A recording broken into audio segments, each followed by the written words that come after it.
Hey guys, আজ ছিল সরস্বতী পুজো। তাই সকাল সকাল স্নান করে রেডি হয়ে চলে এলাম আমাদের ক্লাব মাতসা নবশক্তি সংঘে।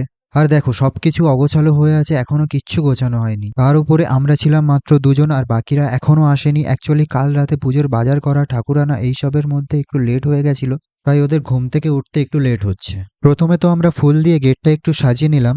তারপর গেটে বসানোর জন্য ছোট কলা গাছ ও কলা পাতা কেটে আনলাম। এর মধ্যেই গোলক ভ্যান নিয়ে চলে এসেছিল বক্স নিয়ে আসার জন্য, আর পাড়ার কিছু মেয়েরা এখানে ফল প্রসাদগুলো একটু কেটে দিচ্ছিল। ফাইনালি পঞ্চমী শেষ হওয়ার একটু আগেই পুরোহিত মশাই এসে হাজির হলেন। তারপর পুজোর সামগ্রী সবকিছু সাজিয়ে গুছিয়ে নিচ্ছিলেন, আর আমি পুজোর জন্য ফুলগুলোকে ছাড়িয়ে নিচ্ছিলাম। সবকিছু রেডি হওয়ার পর পুজো শুরু হয়ে যায়, আর আমি বসেছিলাম সংকল্পে। ফাইনালি এখন সংকল্প হয়ে গেছে, আর একটু পরেই আমাদের পুষ্পাঞ্জলিও শুরু হয়ে যাবে।